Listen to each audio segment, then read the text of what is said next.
Hey, deserving listeners, couples therapy, Molly and Josh. That's who we're going to watch. Let's watch. We ended up, there was wine at the party, and she was a little bit more talkative with me. Because we were flirting. And then we were like flirting with each other. Mm-hmm. And then next thing you know, it's 4 a.m. We're at a deli eating, and that was it. What did you see in each other? So I don't know if she's asking because this is a good Gottman question, John Gottman, but it is found by John Gottman and colleagues here in Seattle, University of Washington.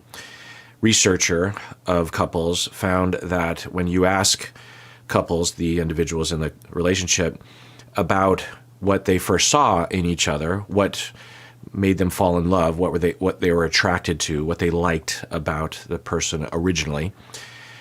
For those individuals that have positive things to say, especially if it's off the cuff and very quickly remembered and is said without complication, then those couples are much more likely to still be married down the line.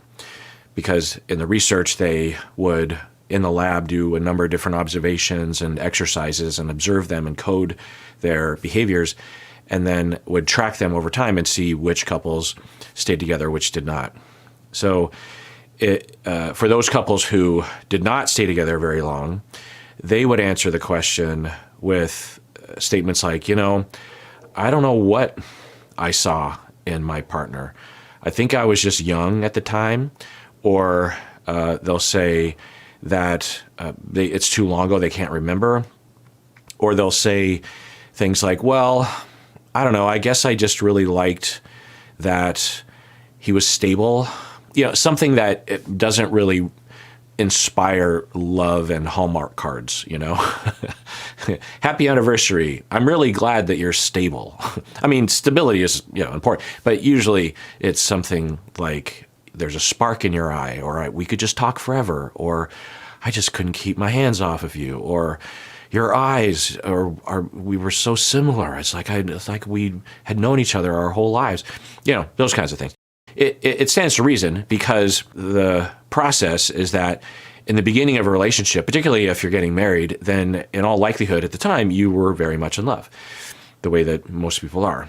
Through conflict and resentment, that memory starts to morph or get rejected by our minds because our current vision of this person, our spouse, is quite negative.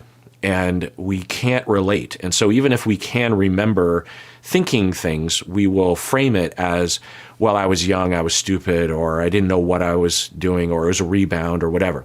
Whereas if we still see our partner in a good light, for the most part, if we still love our partner, then it's not hard for us to remember and recall and say out loud to our partner or to a therapist what it was about that person that we fell in love with. She has this light and energy, and she also is really fiery.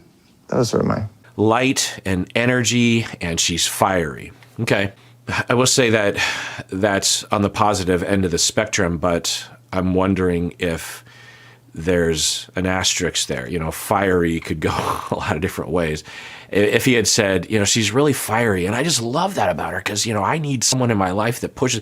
But I wonder if, because up to this point, they've both kind of agreed that he puts on a mask. So I wonder if we're seeing a little bit of that. And for you? Josh was the first person who I felt really saw me and understood me. And he was just so kind and so gentle and so calm. All right, let's take a break here for now. If you want to watch the rest of this reaction video, you have to become a member of this YouTube channel by clicking the join button below. There's also a link in the description if you can't find the join button. Sometimes it's not there, or at least there was a time when it wasn't there, so we keep a link in the description. But otherwise, please take care of yourself because you deserve it. You really, really do.